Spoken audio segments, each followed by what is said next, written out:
Good morning, नमस्कार। Times नौ भारत के morning prime time में आप सभी का बहुत बहुत स्वागत है। मैं अमित सिंह और अगले 1 घंटे लगातार हम देश विदेश दुनिया के तमाम अपडेट आपसे साझा करेंगे। काबुल में क्या कुछ हो रहा है इससे भी बताना आपको जरूरी है, उससे भी आपको रूबरू कराएंगे। लेकिन सबसे पहले देखिए 25 बड़ी खबरें फटाफट अंदाज में।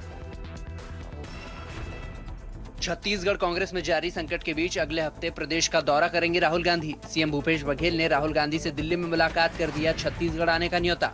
सीएम बदलने के सवाल पर भूपेश ने कहा, पुनिया जी से पूछिए। पंजाब में कैप्टन और सिद्धू खेमे के बीच जारी तकरार पर प्रदेश प्रभारी ने आलाकमान को दी रिपोर्ट। हरीश रावत ने सोनिया गांधी से मिलने के बाद किया बिगड़े हालात संभालने का दावा। कहा, सभी को सोनिया गांधी का फैसला मानना होगा। केंद्रीय मंत्री नारायण राणे और शिवसेना के बीच जुबानी जंग जारी। राणे ने किया शिवसेना और उसके नेताओं पर बड़े खुलासे करने का दावा। बोले, मैं बहुत कुछ जानता हूं और धीरे धीरे सामने लाऊंगा। आज जलियांवाला बाग के नए परिसर का उद्घाटन करेंगे पीएम मोदी। वीडियो कॉन्फ्रेंसिंग के जरिए रिनोवेटेड स्मारक को राष्ट्र को करेंगे समर्पित। केंद्रीय मंत्री, पंजाब के राज्यपाल और कई प्रदेशों के मुख्यमंत्री होंगे शामिल। आज से गुजरात के दौरे पर रहेंगे केंद्रीय गृह मंत्री अमित शाह। अहमदाबाद और गांधीनगर में विकास कार्यों की करेंगे समीक्षा। अहमदाबाद के कलेक्टर के साथ बैठक भी लेंगे शाह। अफगानिस्तान से भारत ने अब तक 260 भारतीयों समेत 550 से ज्यादा लोगों को निकाला। विदेश मंत्रालय ने किया रेस्क्यू के लिए अमेरिका और ताजिकिस्तान के संपर्क में होने का दावा। अरिंदम बागची ने कहा, तालिबानी सरकार को मान्यता बाद में, पहले हमें भारतीयों को निकालने की चिंता। धमाकों के बाद भी काबुल एयरपोर्ट पर उमड़ी भीड़। 3 ब्रिटिश नागरिकों समेत 125 से भी ज्यादा लोगों की हुई थी मौत। यूएनएससी ने की हमलों की निंदा। उड़ानें शुरू करने के बाद एयरपोर्ट की सैटेलाइट इमेज में नजर आई लोडिंग। ब्लास्ट के बाद तालिबान ने काबुल एयरपोर्ट के बाहर बढ़ाई सुरक्षा। चेक पॉइंट्स की संख्या बढ़ाकर अनधिकृत गाड़ियों को नहीं जाने दिया जा रहा आगे। तुर्की के राष्ट्रपति ने काबुल एयरपोर्ट को ऑपरेट करने की तालिबान की मांग पर फिलहाल नहीं लिया फैसला। भारत समेत सभी देशों के साथ अच्छे संबंध रखने का तालिबान ने किया दावा। तालिबानी प्रवक्ता जबीउल्लाह मुजाहिद का बयान, भारत अफगान लोगों के हितों के अनुसार अपनी नीति तैयार करे।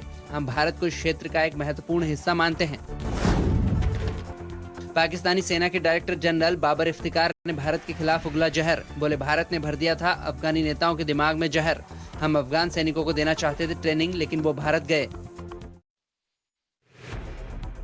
एक दिन में 1 करोड़ से ज्यादा वैक्सीनेशन कर भारत ने बनाया रिकॉर्ड। पीएम मोदी ने वैक्सीन लगाने और लगवाने वालों को दी बधाई। देश में अब तक 62 करोड़ 19 लाख से ज्यादा टीके लगे। बढ़ते केस पर सीएम पिनराई विजयन ने किया केरल मॉडल का बचाव। केंद्रीय स्वास्थ्य सचिव ने केरल और महाराष्ट्र को चिट्ठी लिखकर कोरोना के हालात पर जताई चिंता। केरल की स्वास्थ्य सचिव वीना जोर्ज बोली, डोंट वरी। कोरोना संक्रमण पर असम के मंत्री चंद्रमोहन का अजीबोगरीब बयान। बोले, भगवान का सुपर कंप्यूटर तय कर रहा कौन संक्रमित होगा और कौन धरती छोड़ेगा। विपक्ष ने की बयान की आलोचना। इंडियन कोविड पैनल के चीफ एन के अरोरा का बड़ा बयान। बोले, बच्चों के फिजिकल और मेंटल स्टेट के लिए तुरंत स्कूल खोल दे सरकार। कोविशील्ड की दोनों डोज के बीच गैप कम नहीं करेंगे। दिल्ली में स्कूल, कॉलेज और कोचिंग खोलने का फैसला। शिक्षा मंत्री मनीष सिसोदिया ने कहा, 1 सितंबर से 9वीं से 12वीं तक के स्कूल खोल देंगे। मध्य प्रदेश में भी 1 सितंबर से 50% क्षमता के साथ खुलेंगे 6ठी से 12वीं तक के सभी स्कूल। इंग्लैंड के खिलाफ तीसरे टेस्ट के तीसरे दिन संभली भारत की पारी। पुजारा 91 और विराट की 45 रन की नाबाद पारी के बाद इंडिया का स्कोर 2 विकेट पर 215 रन। भारत अभी भी इंग्लैंड से 139 रन पीछे। वेस्टइंडीज में सीपीएल में आंद्रे रसेल ने खेली आतिशी पारी। सेंट लूसिया के खिलाफ 14 गेंदों पर जड़ा ताबड़तोड़ अर्धशतक। पारी में रसेल ने 6 छक्के और 3 चौके लगाए। टोक्यो पैरालंपिक में भारत की भाविना पटेल ने रचा इतिहास। महिला टेबल टेनिस सिंगल्स में भाविना ने पक्का किया मेडल। सेमीफाइनल में आज चीन की झांग मिया से होगा मुकाबला। नीरज चोपड़ा के नाम हुआ पुणे में आर्मी स्पोर्ट्स इंस्टीट्यूट के एक स्टेडियम का नाम। गृह मंत्री राजनाथ सिंह ने किया उद्घाटन। सेना प्रमुख जनरल नरवणे के साथ गोल्ड मेडलिस्ट नीरज चोपड़ा भी रहे मौजूद। 12 साल बाद अपने पुराने क्लब मैनचेस्टर यूनाइटेड से जुड़े फुटबॉलर क्रिस्टियानो रोनाल्डो। 216 करोड़ में हुआ 2 साल के लिए करार। रोनाल्डो ने इटली के जुवेंटस क्लब का साथ छोड़ा। पश्चिम बंगाल में चुनाव के बाद हुई हिंसा मामले में सीबीआई ने दर्ज किए 11 केस। रेप मामले में भी एफआईआर रजिस्टर्ड। हत्या, हत्या के प्रयास, आर्म्स एक्ट, हिंसा, अपहरण की धाराओं के तहत कई केस दर्ज किए। 15 साल बाद भारत से पाकिस्तानी जासूस की होगी रिहाई। ग्वालियर पुलिस अटारी बॉर्डर लेकर पहुंचेगी। जासूस अब्बास अली खान को पाकिस्तान को सौंपेगा भारत। झारखंड की देवघर पुलिस को हाथ लगी सफलता। 4 अलग अलग थाना इलाकों से पुलिस ने 17 साइबर क्रिमिनल्स को किया अरेस्ट। डीएसपी मंगल सिंह जामुदा ने दी जानकारी। बिलासपुर पुलिस के हत्थे चढ़े हाईटेक साइबर अपराधी। देश के कई लोगों से क्रेडिट कार्ड के कस्टमर केयर के नाम पर की ऑनलाइन ठगी। 6 मोबाइल, सिम कार्ड, आधार कार्ड और 39,000 रुपए कैश जब्त। आज दिल्ली की 30 हजारी कोर्ट में होगी गायक हनी सिंह की पेशी। कोर्ट ने नोटिस जारी कर आज पेश होने के लिए हनी सिंह को कहा। पत्नी शालिनी तलवार ने लगाया है घरेलू हिंसा का आरोप। और देश और दुनिया की 25 बड़ी खबरों के बाद रुक करते एक बार फिर से बड़ी खबर का काबुल एयरपोर्ट पर जो हमले हुए उसे लेकर एक नया अलर्ट जारी हुआ है। काबुल एयरपोर्ट पर एक और हमले की चेतावनी जारी की गई है।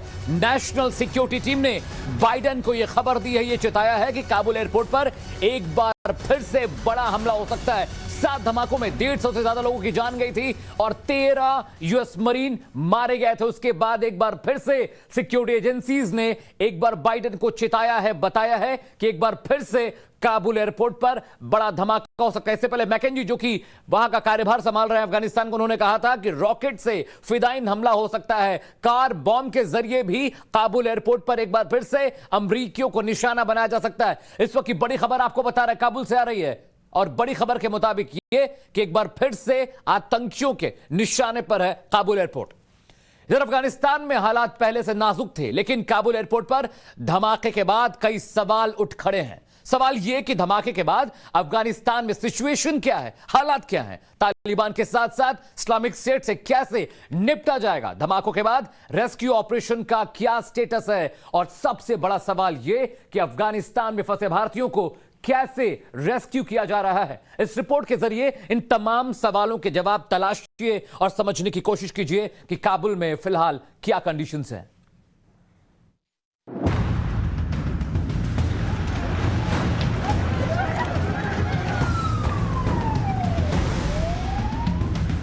काबुल धमाकों की गूंज अभी तक शांत नहीं हुई है। लाशों का अंबार अभी तक लगा है। जांच जारी है, लोगों को निकालने का सिलसिला जारी है, लेकिन इस बीच पेंटागन ने एक बड़ी खबर दी है। We do not believe that there was a second explosion at or near the Barron Hotel, that it was one suicide bomber. Pentagon ने यह साफ किया है कि काबुल एयरपोर्ट पर सिर्फ एक ही धमाका हुआ था। बैरन होटल के पास कोई धमाका हुआ ही नहीं था। काबुल धमाके के एक दिन बाद एक और बड़ी खबर आई। माना जा रहा है कि इस धमाके में सिर्फ नागरिक और अमेरिकी सैनिक नहीं मारे गए, बल्कि जांच में यह सामने आया है कि धमाके में 3 ब्रिटिश नागरिकों की जान गई है, जिनमें एक मासूम भी शामिल था। I must confirm that amongst the casualties in the contemptible attack on the crowd at Kabul airport yesterday, there were indeed 2 UK nationals and the child of a UK national, and our thoughts today are very much with their families and their loved ones. And I think what their loss really underlines is the urgency of getting on and concluding Operation Pitting in the way that we are. धमाके के बाद अफगानिस्तान में ISIS की मौजूदगी भी साफ हो गई है। इसके साथ ही आगे और भी हमलों का डर लगातार बना हुआ है, लेकिन काबुल एयरपोर्ट पर अभी भी लोगों की भारी भीड़ जमा है। विदेशियों के साथ साथ हजारों अफगानी इस आस में खड़े हैं कि कोई उन्हें तालिबान के चंगुल से बचा कर ले आए। काबुल एयरपोर्ट पर धमाके के बाद अमेरिका तो अलर्ट हो ही गया है। तालिबान ने भी एयरपोर्ट की सुरक्षा बढ़ा दी है। तालिबानी आतंकियों ने एयरपोर्ट के सिक्योरिटी पेरीमीटर को बढ़ा दिया है। कई चेक पॉइंट बनाए गए हैं और गाड़ियों की चेकिंग की जा रही है। किसी भी अनजान गाड़ी को एयरपोर्ट की तरफ नहीं बढ़ने दिया जा रहा। अफगानिस्तान में बदलते हालात पर भारत की भी नजर है, क्योंकि अफगानिस्तान में फंसे हिंदुस्तानियों को बाहर निकालना इस वक्त सरकार की फर्स्ट प्रायोरिटी है। भारत ऑपरेशन देवी शक्ति के तहत कई भारतीयों को सीधा हिंदुस्तान लेकर आ चुका है। इसके अलावा कई अलग अलग रास्तों के जरिए भी अपनों की वतन वापसी हो रही है। Evacuated more than 550 people. There were, I think, 6 separate flights, either directly from Kabul or through Dushanbe. Of these, more than 260 were Indian nationals. Apart from, and I mean, this does not include the Indian embassy personnel who have also been repatriated and brought out from Afghanistan.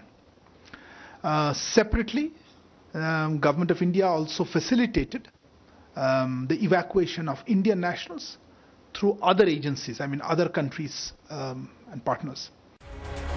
Bharat समेत दुनिया के सभी देश इस वक्त सबसे पहले अपने देशवासियों का रेस्क्यू करने पर फोकस कर रहे हैं, तो वहीं तालिबान अफगानिस्तान में अपनी सरकार बनाने की तैयारी में है। सरकार बनाने के साथ साथ तालिबान के सुर भी बदल गए हैं।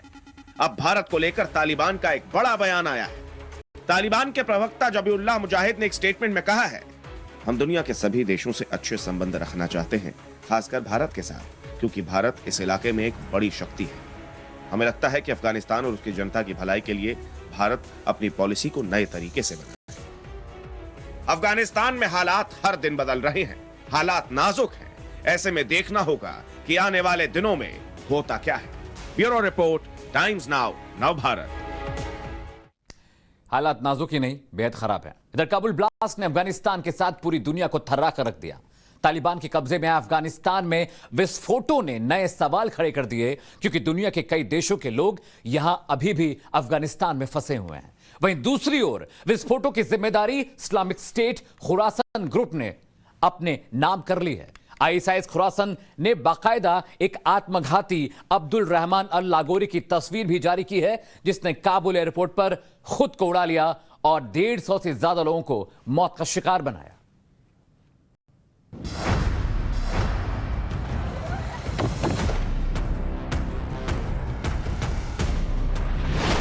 जब दुनिया काबुल के हामिद करजई इंटरनेशनल एयरपोर्ट पर हुए सीरियल धमाकों के पीछे तालिबान का चेहरा ढूंढ रही थी, तब आईएसआईएस के यानी इस्लामिक स्टेट खुरासान ने हमले की जिम्मेदारी खुद ले ली। खुरासान अफगानिस्तान का एक प्रांत है, यही है इस आतंकी संगठन का हेडक्वार्टर। संगठन ननगहार और कुनार प्रांत में अपनी पकड़ बना चुका है। सवाल तो ये है कि तालिबान के नाक के नीचे कैसे इस्लामिक स्टेट खुरासान ने इतने बड़े हमले को अंजाम दिया, और क्या वाकई इस हमले में तालिबान का कोई हाथ नहीं? काबुल हमले की पूरी साजिश को समझने के लिए सबसे पहले इस्लामिक स्टेट खुरासान को खंगालना होगा। इस ब्लास्ट के बारे में अमेरिकन काफ़ी देर से कह रहे थे कि इस तरह का अटैक होने की संभावना है। उन्हीं ने अलर्ट कर दिया था, उसके बाद भी हुआ। जबकि एयरपोर्ट के चारों तरफ जो है सिक्योरिटी वो तालिबान की है, हर आदमी को वो सर्च करके उस तरफ जाने देते हैं। उसके बाद ये लोग कैसे अंदर गए? कहा जा रहा है कि आईएसएस का हाथ है, आईएसएस खुरासान जो है उसका हाथ बता रहे हैं, लेकिन आईएसएस जो है अफ़गानिस्तान में इसके बड़े घनिष्ठ संबंध जो हैं वो हक्कानी नेटवर्क से हैं। काबुल एयरपोर्ट पर हमले को अंजाम देने वाले आईएसआईएस के अफगानिस्तान में सबसे ज्यादा खतरनाक और हिंसक आतंकी संगठन में से एक है। इसके टारगेट लिस्ट को देखेंगे तो नफरत और जिहाद के नाम पर खूनी खेल की पूरी फहरिस्त खुल जाएगी। टारगेट नंबर 1, लड़कियों के स्कूल पर हमला, निशाना स्कूली बच्चे। टारगेट नंबर 2, अस्पताल का मैटरनिटी वार्ड, निशाना गर्भवती महिलाएं और nurse. Target number 3, red cross पर आत्मघाती हमला, निशाना रेड क्रॉस वर्कर्स की बेदर्दी से हत्या। इसके आतंकी अफगानिस्तान के साथ साथ पाकिस्तान में सक्रिय हैं। संगठन दोनों ही देशों के जिहादियों को भर्ती करता रहा है। सूत्रों के मुताबिक इस्लामिक स्टेट खुरासान के करीब 3000 लड़ाके एक्टिव हैं। सवाल उठता है कि पूरे अफगानिस्तान पर काबू करने वाले तालिबान का क्या इस आतंकी संगठन से कोई संबंध है? क्योंकि इस हमले के बाद अफगानिस्तान के पूर्व उपराष्ट्रपति अमरुल्लाह सालेह ने दावा किया कि तालिबान और खुरासान ग्रुप के एक दूसरे से संबंध हैं। उन्होंने अपने ट्वीट में लिखा, हमारे पास मौजूद हर सबूत इस बात की तरफ इशारा कर रहे हैं कि आईएसआईएस के खुरासान ग्रुप की जड़ें तालिबान और हक्कानी नेटवर्क में हैं। दरअसल इस्लामिक स्टेट खुरासान और हक्कानी नेटवर्क के बीच तगड़े कनेक्शन हैं। वहीं तालिबान ने काबुल की सुरक्षा की जिम्मेदारी जिस शख्स को दी है वो खलील हक्कानी है। यानी अगर तार जोड़ेंगे तो तालिबान और इस्लामिक स्टेट खुरासान के बीच हक्कानी एक कड़ी है। बहुत से दफे ये भी हुआ है कि जहाँ पे तालिबान को नहीं करना था अटैक, हक्कानी नेटवर्क ने इनके साथ करवाया है, आईएसएस से करवाया है।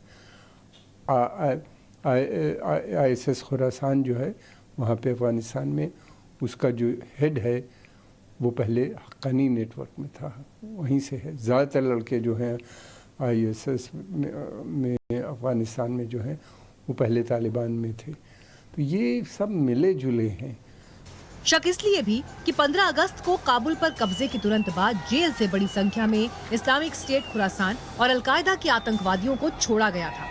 ऐसे में तालिबान को काबुल ब्लास्ट की साजिश से क्लीन चिट देना थोड़ी जल्दबाजी होगी। यही वजह है कि अमेरिकी खुफिया एजेंसी सक्रिय हो गई और राष्ट्रपति बाइडेन हमलावरों को ढूंढ कर मारने की बात कह रहे हैं। To those who carried out this attack, as well as anyone who wishes America harm, know this: we will not forgive. We will not forget. We will hunt you down and make you pay. साल 2019 से 2021 के बीच कई हमलों में ISIS के और Haqqani network एक साथ सक्रिय और साझेदारी वाली भूमिका में थे। ऐसे में काबुल ब्लास्ट के तालिबान कनेक्शन की संभावना से इनकार करना जल्दबाजी होगी। बहुत मुमकिन है कि 31 अगस्त के अफगानिस्तान छोड़ने के डेडलाइन खिसकने की आहट भर से तालिबान बौखला गया हो। Bureau report, times Now Navbharat. और ज्यादा बड़ा खतरा यह है कि तालिबान के मजबूत होने से इस्लामिक स्टेट मजबूत होगा, पाकिस्तान उसके सपोर्ट में है, चाइना उसके सपोर्ट में है और इसका सीधा नुकसान भारत को होगा। अब वक्त है 1 मिनट में आपके राज्यों की अहम खबरों को बताने का। देखिए, महाराष्ट्र में नारायण राणे और शिवसेना की सियासी जंग भी थम नहीं रही है। दोनों ही तरफ से जुबानी जंग लगातार जारी है। सीएम उद्धव ठाकरे को लेकर दिए बयान के बाद नारायण राणे अब फिर से जन आशीर्वाद यात्रा शुरू करने वाले हैं। राणे की यात्रा से पहले रत्नागिरी इलाके में पूरी तैयारी हो गई है।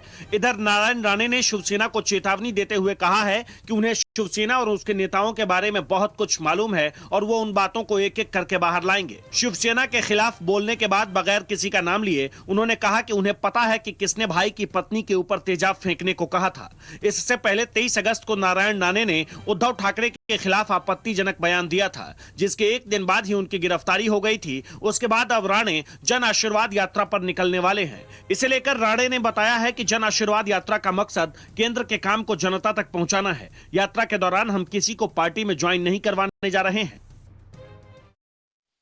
छत्तीसगढ़ कांग्रेस में भी विवाद हर दिन बढ़ता ही चला जा रहा है।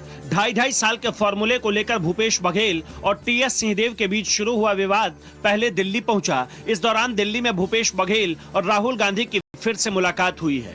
राहुल गांधी से मुलाकात के बाद बघेल ने कहा कि दोनों नेताओं के बीच छत्तीसगढ़ की राजनीति और विकास को लेकर बातचीत हुई। बघेल के साथ उनके समर्थक विधायक भी दिल्ली के दौरे पर आए हुए थे। हमने अपने नेता से सारी बातें कह दी, राजनीतिक बातें भी हुई है, योजनाओं के बारे में, शासकीय योजनाओं के बारे में, छत्तीसगढ़ के प्रदेश के बारे में सारी चर्चाएं हुई और अंत में मैंने राहुल जी से मैंने आग्रह किया कि आप छत्तीसगढ़ आएं और उन्होंने शहर स्वीकार किया। अगले सप्ताह वो आएंगे। जरा पब्लिक बता दीजिए, बहुत लोग इंतजार कर रहे हैं कि ये 2.5 साल के फॉर्मूले को लेकर इसके बारे में पुनिया साहब पहले ही स्पष्ट कर चुके हैं, इसमें बोलने की जरूरत नहीं है। हमने अपने दिल की बात अपने नेता से कह दी है और राजनीतिक और छत्तीसगढ़ के योजनाओं के बारे में, कार्यक्रम के बारे में बहुत स्पष्ट रूप से बात हुई, बहुत लंबी चर्चा हुई। भूपेश बघेल ने मुलाकात के बाद बताया कि उन्होंने राहुल गांधी से आग्रह किया कि वो छत्तीसगढ़ आएं और वो अगले हफ्ते छत्तीसगढ़ आएंगे भी। इससे पहले मंगलवार को TS सिंहदेव और भूपेश बघेल के साथ राहुल गांधी ने मीटिंग की थी, लेकिन उस मीटिंग में कोई नतीजा नहीं निकल सका। अब बताया जा रहा है कि TS सिंहदेव क्या सोच रहे हैं, इसे लेकर आज वो मीडिया से बातचीत करेंगे और अपना रुख साफ करेंगे। पंजाब कांग्रेस का विवाद भी हर दिन बढ़ता ही जा रहा है। हालात ये है कि नवजोत सिंह सिद्धू और सीएम कैप्टन अमरिंदर सिंह की सियासी लड़ाई हर दिन नए आयाम को छू रही है। अब सिद्धू ने ऐलान कर दिया है कि वो पीछे नहीं हटेंगे। मैं हाईकमांड को गल कह गया कि जे मैं इस पंजाब मॉडल के उत्ते इन्हां लोकां दीयां आसां दे उत्ते खरा उतरूं, मैं अगले साल 20 साल राजनीति दे विच कांग्रेस नूं जाण नहीं दूंगा। लेकिन जे तुसीं मैनूं निर्णय नहीं लेण दोगे तो फिर मैं एक ना एक भी खत्म। इधर सीएम कैप्टन को पहले ही सोनिया गांधी से हरी झंडी मिल चुकी है, इसलिए वो डिनर डिप्लोमेसी और मेल मुलाकात के जरिए अपनी धाक जमाने में जुटे हैं। इसी बीच हरीश रावत का मन है कि वो पंजाब कांग्रेस प्रभारी के पद से इस्तीफा दे दें। पीसीसी प्रेसिडेंट के रूप में जो कुछ हमारे संविधान, जो कुछ हमारे कांग्रेस के ट्रेडिशन अलाउ करते हैं, वो सब उनको छूट है वो निर्णय लेने। क्या गलती कर दी सर सिद्धू को अध्यक्ष बनाकर? मैंने कहा वो सब छूट है। हरीश रावत ने दिल्ली में सोनिया गांधी से मुलाकात भी की। मुलाकात के बाद उन्होंने बताया कि वो सोनिया गांधी से मिलकर सब कुछ बता चुके हैं। उनका साफ साफ कहना है कि आला कमान का जो भी फैसला होगा वो सबको मानना होगा। इधर सिद्धू के सलाहकार मलविंदर सिंह माली ने अपने पद से इस्तीफा दे दिया है। इससे पहले हरीश रावत ने सिद्धू से कहा था कि वो अपने सलाहकारों को पद से हटा दें। आरएसएस नेता इंद्रेश कुमार ने कहा है कि यूपी में अगले साल होने वाले विधानसभा चुनाव के दौरान बीजेपी राम मंदिर के भव्य निर्माण वाली बात को लेकर जनता के बीच जाएगी। पत्रकारों से बात करते हुए इंद्रेश कुमार ने कहा कि यूपी में होने वाले विधानसभा चुनाव के दौरान राम मंदिर भी बीजेपी के लिए एक बड़ा मुद्दा होगा। यूपी में अगले साल विधानसभा के चुनाव होने हैं, जिसे लेकर अभी से सारी पार्टियों ने अपनी तैयारी शुरू कर दी है। और राज्यों की खबरों के बाद अब वक्त है हमारे स्पेशल फैक्ट चेक सेगमेंट का। इन दिनों सोशल मीडिया पर सरकार की मुद्रा योजना को लेकर तमाम तरह के दावे किए जा रहे हैं। इनमें एक दावा यह भी है कि महज 2% की ब्याज दर पर सरकार आपको 1 लाख रुपए से लेकर 5 लाख रुपए तक का लोन दे रही है। आखिर इस वायरल खबर का सच क्या है, हम आपको बताने और जताने की कोशिश करेंगे, क्योंकि हमारी ये कोशिश होती है कि आप इन खबरों से भ्रमित न हो और अपना नुकसान न करें। ये रिपोर्ट देखिए। कोविड आने के बाद से लोगों की मोबाइल और इंटरनेट पर निर्भरता काफी बढ़ गई है। इंटरनेट से हमें कई तरह की जानकारी मिलती है, लेकिन कई बार फेक खबरों से भी हमारा वास्ता होता है, जिनका सच्चाई से दूर दूर तक कोई नाता नहीं। ऐसा एक मैसेज सोशल मीडिया पर इन दिनों खूब वायरल हो रहा है, जिसमें कहा गया कि अगर किसी को लोन की जरूरत है तो मुद्रा योजना के तहत वो लोन ले सकता है, जिसमें सिर्फ उसे 2% ब्याज अदा करनी पड़ेगी। वायरल हो रहे मैसेज में कहा गया कि मुद्रा योजना के तहत केंद्र सरकार कम दरों पर लोन दे रही है, ताकि कोरोना के बाद लोग आसानी से अपना कामकाज शुरू कर सकें। इस मैसेज में एक नंबर भी शेयर किया गया जिस पर लोन के लिए कॉल करना है। पीआईबी की फैक्ट चेक टीम ने अपने ट्विटर हैंडल से इसे लेकर आगाह भी किया कि सरकार ऐसी कोई स्कीम नहीं चला रही है और ये मैसेज फर्जी है। पीआईबी ने अपने ट्वीट में लिखा, धोखाधड़ी के उद्देश्य से भेजे गए एक संदेश में यह दावा किया जा रहा है कि मुद्रा योजना के तहत 2% ब्याज पर 1 से 5 लाख रुपए तक का लोन मिल रहा है। यह आर्थिक धोखाधड़ी की एक कोशिश है। आप इस पर विश्वास न करें और ऐसे किसी संदिग्ध लिंक या प्लेटफॉर्म पर अपनी व्यक्तिगत जानकारी को साझा न करें। टाइम्स नाउ भारत अपने सामाजिक सरोकार को समझता है, इसलिए हम वक्त वक्त पर आपको फेक खबरों से सजग करते रहते हैं, ताकि आपके साथ धोखाधड़ी न हो। Bureau report, times now Bharat. और हमारे फैक्ट चेक सेगमेंट के बाद अब वक्त हो चला छोटे से ब्रेक। अब ब्रेक के बाद लौटेंगे तो आपको दिखाएंगे 100 बड़ी खबरें फटाफट अंदाज में। साथ रहेगा, जल्द लौटते हैं।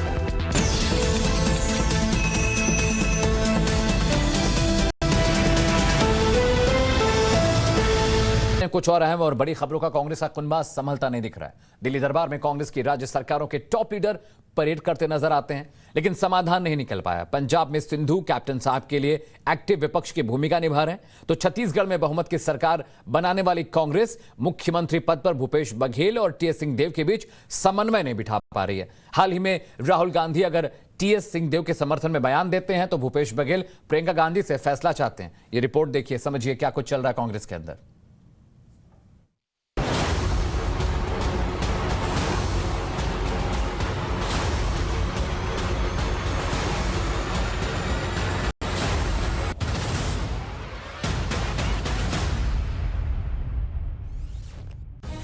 छत्तीसगढ़ हो या पंजाब, दोनों राज्यों में कांग्रेस का संकट गहरा गया है। छत्तीसगढ़ के 2 कांग्रेसी दिग्गजों में सीएम की कुर्सी के लिए जंग हो रही है, तो पंजाब में सिद्धू और कैप्टन के बीच चल रही पावर पॉलिटिक्स ने सोनिया और राहुल गांधी के लिए मुश्किलें बढ़ा दी हैं। अगर कोई व्यक्ति किसी टीम में खेलता है तो क्या कप्तान बनने की बात मान में नहीं आती है? आप नहीं बनना चाहोगे? हर आदमी के मन में वो बात आती है। टीएस सिंहदेव का यही वो सपना है, यही वो टीस है जिसकी वजह से छत्तीसगढ़ कांग्रेस में संकट गहरा गया है। सिंहदेव मुख्यमंत्री बनना चाहते हैं, लेकिन भूपेश बघेल को 2.5 साल का सीएम फॉर्मूला मंजूर नहीं। इसीलिए रायपुर की लड़ाई दिल्ली पहुंच गई। अपनी कुर्सी बचाने के लिए, अपनी ताकत का एहसास दिलाने के लिए बघेल विधायकों की टोली लेकर दिल्ली पहुंच गए। 4 दिन में दूसरी बार राहुल से मुलाकात हुई। क्या बात हुई ये अब तक पता नहीं चल सका है, लेकिन 24 अगस्त को बंद कमरे में राहुल और बघेल के बीच जो मीटिंग हुई थी उसकी जानकारी बाहर आई है। सूत्रों के मुताबिक 24 अगस्त की मुलाकात के बाद राहुल ने बघेल को पद छोड़ने के लिए कहा था, लेकिन बघेल सीएम पद नहीं छोड़ना चाहते।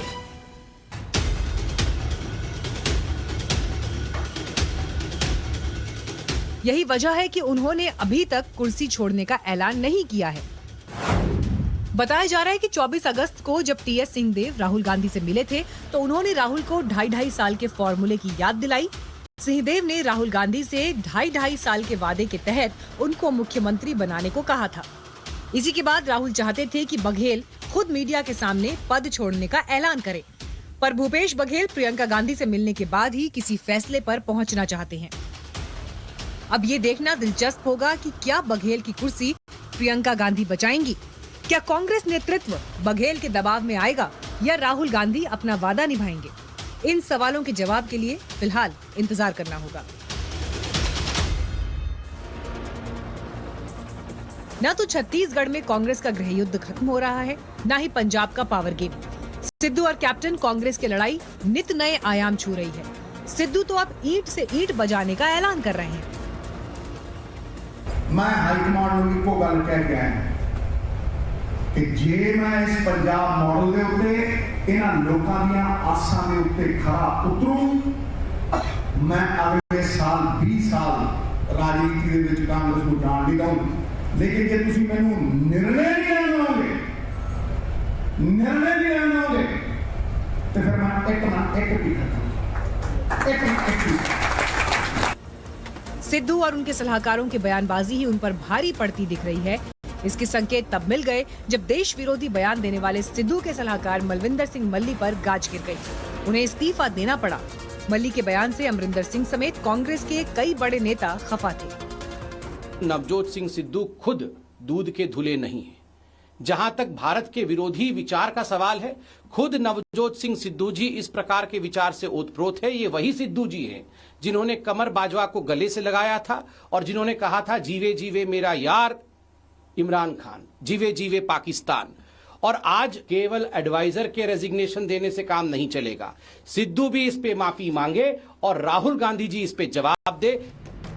कैप्टन को सोनिया गांधी से हरी झंडी मिल चुकी है, इसीलिए वो डिनर डिप्लोमेसी और मेल मुलाकात के जरिए अपनी धाक जमाने में जुटे हैं। सिद्धू और कैप्टन के बीच छिड़ी इस जंग के बीच हरीश रावत पंजाब कांग्रेस प्रभारी पद से इस्तीफा देना चाहते हैं।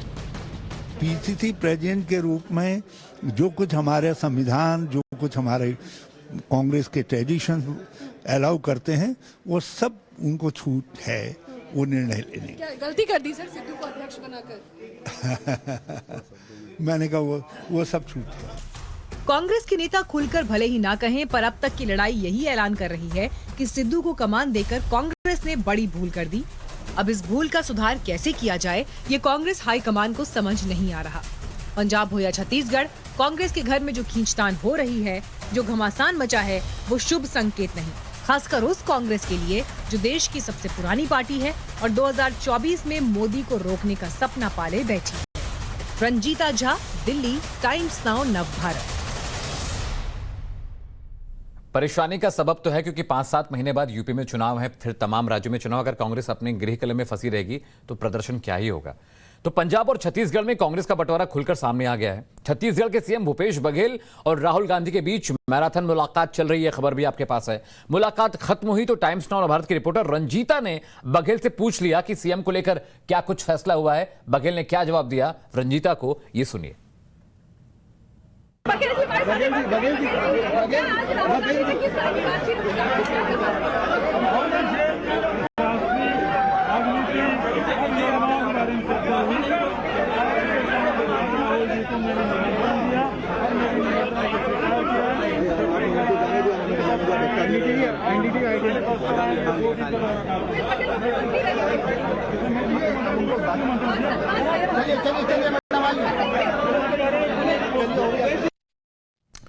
तो बघेल ने यह कहा कि मैंने राहुल गांधी को न्योता दिया छत्तीसगढ़ आने का, बतौर सीएम दिया है, और ये 2.5 साल वाला जो फॉर्मूला है ये कहीं दिखाई नहीं दे रहा। तो ये तो रही छत्तीसगढ़ और पंजाब कांग्रेस के बीच जो लड़ाई चली, कलह चली, उसकी खबर। लेकिन कलह की ये कहानी यही नहीं सिमटी है।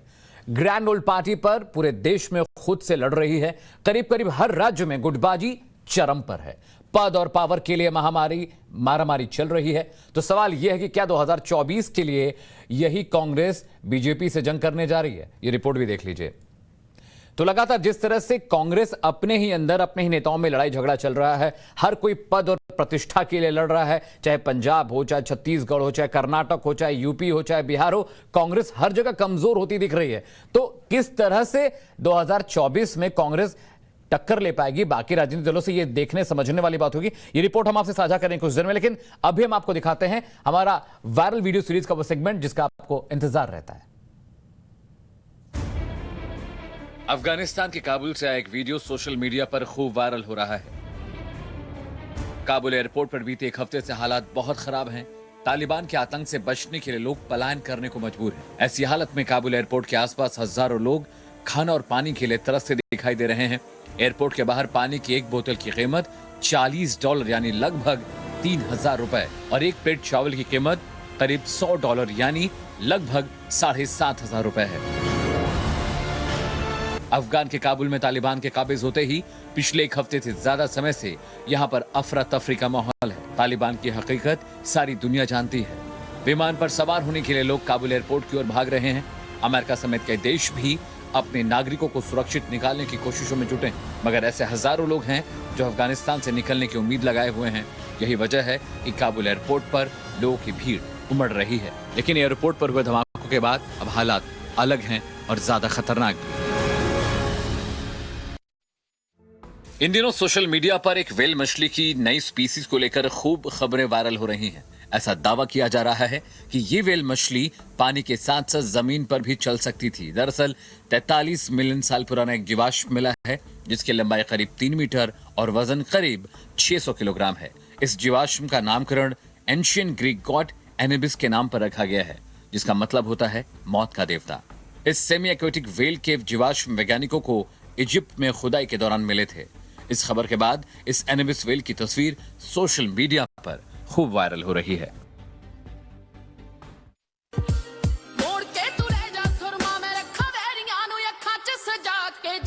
इंटरनेट की दुनिया में शादियों के वीडियो खूब वायरल होते हैं जिनको यूजर्स काफी पसंद भी करते हैं।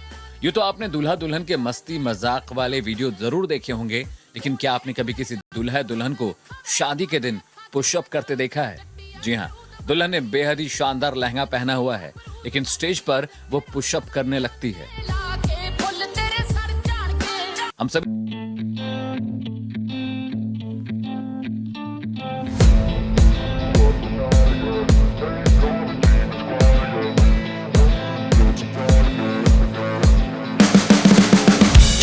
देख सकते हैं कि एक दुल्हन अपनी शादी के लहंगे में पुशअप करती नजर आ रही है।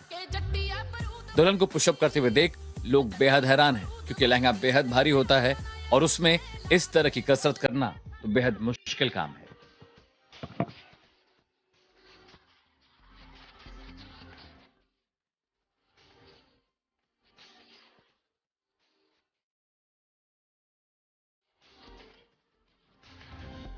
तो कोविड ने कम से कम हमें यह तो सिखाई दिया है कि अपनी सेहत को लेकर हमें सजग रहने की जरूरत है। वक्त एक छोटे से ब्रेक का, ब्रेक के बाद कंचन के साथ देखिए हेलो भारत। खबरें लगातार जारी हैं, जल्द लौटते हैं।